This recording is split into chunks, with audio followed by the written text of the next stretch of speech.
ಎಲ್ರಿಗೂ ನಮಸ್ಕಾರ. Welcome back to my YouTube channel. ಇವತ್ತಿನ ವಿಡಿಯೋದಲ್ಲಿ ಬೀಟ್ರೂಟ್ ಪಲ್ಯನ ತುಂಬಾನೇ ಟೇಸ್ಟಿಯಾಗಿ ಯಾವ ರೀತಿ ಮಾಡೋದಂತ ತೋರಿಸ್ತಾ ಇದ್ದೀನಿ.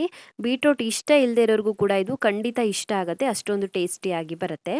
ಮೊದಲಿಗೆ ನಾನಿಲ್ಲಿ 4 ಬೀಟ್ರೂಟನ್ನು ಕಟ್ ಮಾಡಿ ಇಟ್ಕೊಂಡಿದ್ದೀನಿ. ಬೀಟ್ರೂಟನ್ನು ಬೇಯಿಸ್ಕೊಳ್ಬೇಕು ಇವಾಗ. ಬೀಟ್ರೂಟ್ಗೆ ಒಂದು 3ರಿಂದ 4 ಲೋಟ ಆಗುವಷ್ಟು ನೀರನ್ನು ಸೇರಿಸಿ ಕುದಿಯೋದಕ್ಕೆ ಇಟ್ಟಿದ್ದೀನಿ. ಒಂದ್ಸಲ ಇದು ಕುದಿಯೋದಕ್ಕೆ ಸ್ಟಾರ್ಟ್ ಮಾಡಿದ ನಂತರ ರುಚಿಗೆ ತಕ್ಕಷ್ಟು ಉಪ್ಪನ್ನು ಸೇರಿಸ್ಕೊಳ್ಬೇಕು. ರುಚಿಗೆ ತಕ್ಕಷ್ಟು ಉಪ್ಪನ್ನು ಸೇರಿಸಿ ಪೂರ್ತಿಯಾಗಿ ಬೇಯೋವರೆಗೂ ಇದನ್ನ ಕುಕ್ ಮಾಡ್ಕೊಳ್ಬೇಕು. ಬೀಟ್ರೂಟ್ ಬೆಂದಾದ ನಂತರ ಒಂದು ಬಾಣಲಿಗೆ 3ರಿಂದ 4 ಟೇಬಲ್ ಸ್ಪೂನ್ ಆಗುವಷ್ಟು ಎಣ್ಣೆ ಹಾಕ್ಕೊಂಡು, ಎಣ್ಣೆ ಚೆನ್ನಾಗಿ ಕಾದ ನಂತರ ಅದಕ್ಕೊಂದು 1/4 ಚಮಚ ಆಗುವಷ್ಟು ಸಾಸಿವೆ ಹಾಕ್ಕೊಳ್ಬೇಕು. ಹಾಗೆಯೇ ಒಂದು ಸ್ವಲ್ಪ ಕರಿಬೇವಿನ ಎಲೆಗಳನ್ನು ಸೇರಿಸ್ಕೊಳ್ಬೇಕು.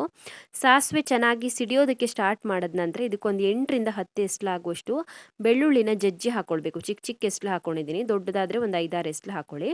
ಬೆಳ್ಳುಳ್ಳಿನ ಜಜ್ಜಿ ಹಾಕ್ಕೊಂಡು ನಂತರ ಒಂದು ಈರುಳ್ಳಿನ ಕಟ್ ಮಾಡಿ ಹಾಕ್ಕೊಂಡಿದ್ದೀನಿ.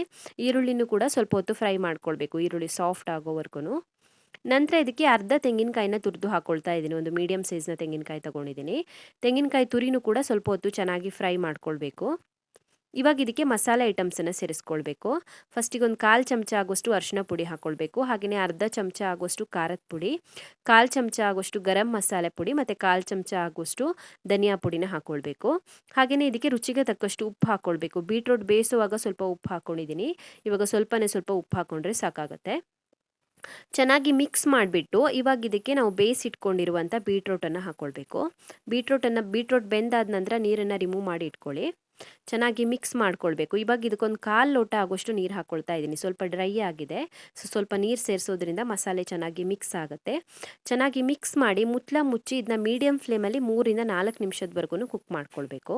3-4 ನಿಮಿಷ ಮುಚ್ಚಿ ಕುಕ್ ಮಾಡ್ಕೊಂಡ ನಂತರ ಓಪನ್ ಮಾಡ್ಕೊಳ್ತಾ ಇದ್ದೀನಿ. ತುಂಬಾ ಚೆನ್ನಾಗಿ ಬರುತ್ತೆ ಇದು.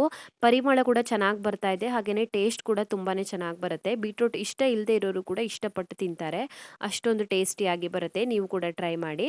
ಸೊ ಟೇಸ್ಟಿಯಾಗಿ ಬೀಟ್ರೂಟ್ ಪಲ್ಯನ ಯಾವ ರೀತಿ ಮಾಡೋದಂತ ನೋಡಿದ್ರಲ್ಲ. ನಿಮಗೆ ಈ ವಿಡಿಯೋ ಇಷ್ಟ ಆಗಿದ್ರೆ ವಿಡಿಯೋಗೊಂದು ಲೈಕ್ ಕೊಡಿ. ಹಾಗೆಯೇ ಕಮೆಂಟಲ್ಲಿ ತಿಳಿಸಿ ಹೇಗಿದೆ ಅಂತ. ಇನ್ನೂ ಹೆಚ್ಚಿನ ವಿಡಿಯೋಗಳಿಗೆ ನನ್ನ ಯೂಟ್ಯೂಬ್ ಚಾನಲನ್ನು ಸಬ್ಸ್ಕ್ರೈಬ್ ಮಾಡ್ಕೊಳ್ಳಿ.